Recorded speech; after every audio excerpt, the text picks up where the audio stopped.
앞으로 1년도 내 고집대로. 어저께 제가 이 문재인의 그 취임 4주년 연설 겸 기자회견을 보면서 와, 앞으로 1년이 더 힘들겠구나 이런 생각이 들었습니다. 일단 문재인 그 취임 기자회견은 여러분께서도 아시다시피 부동산 빼놓고는 다 잘했대요. 내가 못한 게 뭐가 있냐 이렇게 얘기를 하더라고요. 그러면서 거기에 부동산 때문에 너무 억울하다는 거, 내가 K방역도 잘했지, 그 다음에 정말 우리의 심금을 울렸던 부르르르르 진짜 심금의 이 심장의 심금입니다. 울렸던 게 인사에 대한 얘기였어요. 이제 강행하는 게 31호, 30호, 31호, 33호 3명 강행하겠다는 얘기 아닙니까? 이렇게 문재인이 어저께 이런 식으로 얘기하니까 당장 민주당에서 한 명은 낙마시켜야 되는 얘기가 싹 들어갔어요. 그래서 민주당 의총에서 뭐 그냥 3명 별 의견 없이 그냥 그대로 밀고 나가기로 했다는 거예요. 와, 저는 진짜 놀랍습니다. 그러면서 뭐라고 했느냐, 민주당 쪽의 모 의원이 국민의 눈높이에는 미흡하지만 장관직을 수행하지 못할 정도로 그렇게 큰 하자가 있는 건 아니다. 야, 진짜 놀랐습니다. 임혜숙이는 세금도 안 내. 응? 공모해서 자기의 방이고 뭐 이런데 다 남편이고 애들 데리고 가. 이것뿐만 아니죠. 자기 제자 논문에 남편 논문을 얼굴을, 그러니까 이름을 얹고 뭐 이름 말할 수 없는데 여성 장관이기 때문에 임혜숙은 강행해야 된다. 와, 놀랍습니다. 그러면서 뭐라고 했느냐, 전재수라고 정말 그 친문 쪽에서 알아주는 사람이죠. 이 사람은 친노와 친문을 다 아우르고 있는 거예요. 그래서 우리가 흔한 말로 뭐 해병대에다가 고대 출신에다가 또 호남 출신이면은 뭐 이거는 뭐 무서울 게 없다, 우리가 이런 말 하잖아요. 그 단결력이라든가 이런 걸로 볼 때. 근데 친노와 친문을 이렇게 엮이면은 민주당에서는 훈장단 거나 마찬가지랍니다. 김경수가 그렇고 또 이제 전재수라는 사람이 그렇죠. 근데 전재수 의원이 뭐라고 했느냐, 이 취임 4주년 연설을 보니까 문재인 대통령이 해야 할 일을 흔들림 없이 해나가겠다. 그리고 아주 의지와 강력한 자신감을 볼 수 있었다. 뭐 이러면서 막 이제 칭찬을 한 거예요. 소름 끼치죠. 응? 부동산 빼놓고는 다 잘했다는 거 아니겠습니까? 이러면서 이 전재수가 막 이렇게 우쭈쭈 한 거예요. 자, 근데 어저께 여러분 민주당은 또 문재인 말로 그냥 오케이 했고, 어저께 민주당은 물론이고 문재인은 말하자면은 실축을 한 거예요. 저는 자책골, 자살골을 넣었다 이렇게 봅니다. 첫째, 국민이 보기에는 잘한 게 단 하나도 없는데 어떻게 해서 이렇게 다 잘했다고 하냐, 굉장히 국민들의 가슴에 이 상처를 준 거예요. 그리고 두 번째는 뭐냐, 인사, 열받고 있는 거죠, 우리 온 국민이. 근데 너무나 합당한 인사고 거기에 발목을 잡은 야당이 문제다 이렇게 된 거예요. 그래서 이 불똥은 누구에게 띄었습니까? 이 김부겸한테 튀었죠. 그래서 인사청문회 위원장인 이 서병수가 당장 보고서 채택하지 않겠다 이렇게 얘기한 거예요.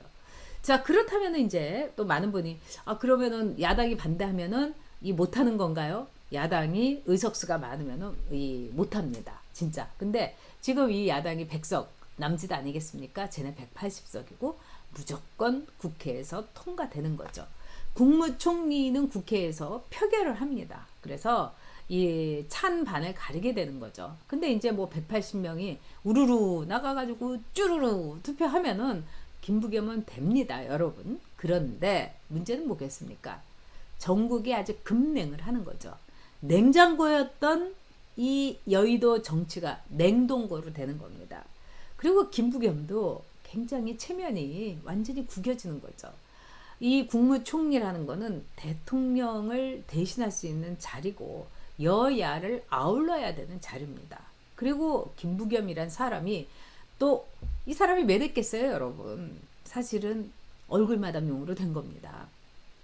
뭐 총리가 뭐 달리 할 일이 있습니까? 대독 총리라는 말이 있었죠. 총리로서 실권을 가졌던 사람은 딱 한 명밖에 없습니다, 이 민주당 쪽에서. 이 이해찬이밖에 없습니다. 자, 이게 굉장히 위험하다고 저는 생각했습니다. 어떤 점에서 위험하냐? 이렇게 초조한 거예요. 지금 뭐 부동산 빼놓고는 다 잘했다고 하지만은 사실 자기도 이렇게 보면은 뭐 내세울 게 없는 거예요. 마지막 잡고 있는 게 한반도 프로세스. 김정은이 다시 한번 부둥켜 안는 건데 이게 되겠습니까, 여러분? 그러면서 자기가 미국 가는데 북한이 또 재뿌릴까봐 뭐 전단, 대북 전단 뿌리는 거 이거는 엄벌에 처하겠다. 대한민국의 대통령이 북한의 인권 상황에 대해서 이렇게 냉혹하고 이렇게 독재 권력을 우쭈쭈하는 말을 한다는 거 정말 창피한 일입니다, 여러분. 자, 그런데 오늘 또 하나는 지금 우리가 이 국힘도 그렇지만은 민주당의 이 분열 이거는 제가 보기에는 예고편도 지금 수없이 나오고 있고요. 민주당에서는 제가 볼 때는 분열의 후보 이 증상이 나타나고 있습니다. 오늘 전재수가 뭐라고 했냐면 이런 얘기를 했어요. 지금 우리가 전당대를 열어서 이 후보를 일찌감치 정하는 거 이거는 문제가 있다고 본다. 왜? 저쪽은 전당대회 10월 11월 이때 하는데 우리가 9월에 열어가지고 하면은 미리 어떻게 보면은 미리 정해가지고 이거 저쪽에 주도권을 주고 손님을 저쪽으로 국힘으로 다 끌어내리는 거 아니냐. 그 다음에 국힘의 경우는 안철수라든가 또 윤석열이 있다. 이 카드가 있다. 보수 쪽에서는 이렇게 얘기를 하고 있는 거예요. 자, 지난번 대선 경선 때 살아남은 사람들이 없어요, 여러분. 문재인하고 이재명밖에 없어요. 최성 저런 식으로 날라갔죠. 최성은 뭐 그냥 이렇게 이름 알리려고 나왔죠. 거기다 안희정이 저렇게 날라갔죠.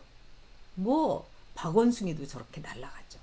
자, 그런 점에 있어서 제가 생각할 때는 이재명 차례입니다. 그리고 이재명은 절대로 문재인을 돌보지 않을 거다. 보장하지 않을 거다. 여기에 대해서는 이미 검증이 끝났다고 봐야 되겠죠. 그럼 이재명이가 뛰쳐나가는가? 뛰쳐나갈 가능성이 있습니다. 지금 양정철이가 이렇게 들어왔다고 하는데 양정철이의 미션에 대해서 두 가지 얘기가 있어요. 윤석열을 접촉해서 문재인 사후 보장. 그러면 우리도 너를 방해하지 않겠다. 근데 어저께 문재인이가 이제 이렇게 얘기했죠. 나는 윤석열에 대해서는 아무 말도 하지 않겠다. 이건 그만큼 이렇게 하고 있다는 거죠. 그리고 양정철에 대해서는 문씨 일가가 또는 친문 쪽에서 굉장히 탐탁치 않게 여기고 있다고 합니다. 지난번 대선 과정에서 양정철이가 했던 이런 여러 가지 일이 있는데 이게 굉장히 뭐라고 할까요? 앞으로 우리한테 짐이 된다. 그래서 양정철이가 떠나려고 할 때 떠나라고 해서 양정철이가 엄청 놀랐다는 거 아닙니까? 아, 나 붙잡을 줄 알았는데 김종인이도 떠난다고 했을 때 그 주영애가 다시는 이 비대위원장님께서 당에 오시는 일이 없도록 우리가 잘하자 이런 거하고 똑같은 일이었겠죠. 두 번째로는 이해찬이가 불렀다는 얘기가 있어요. 그래서 이재명이 만들기에 이해찬하고 양정철이가 나서자 이렇게 됐다는 거예요. 원래 이해찬이는 문재인 좋아하지 않습니다. 문실장이라고 자기가 부르기도 하고 그리고 옛날부터 국무총리로 있을 때 뭐 이렇게 볼 때 굉장히 무능한 사람으로 봤던 거죠. 자, 그런 점에서 민주당의 분열은 제가 볼 때는 가시화되기 시작했다 이렇게 봅니다. 자, 그렇다면 문은 앞으로 1년 동안 이 과정 속에서 어떻게 할까요? 아마도 불안하고 초조하고 벼랑 끝으로 몰리는 과정 속에서 우리가 상상할 수 없는 강권 정치를 펼칠 수도 있습니다. 그러니까 우리가 모두 조심해야 되겠죠. 이 남국이가 뭐 알고리즘 뭐 이거 포탈에 그 법안을 발의하는 것도 어떻게 보면은 청와대의 오다 법안일 가능성도 여러분 있다. 저는 이렇게 봅니다.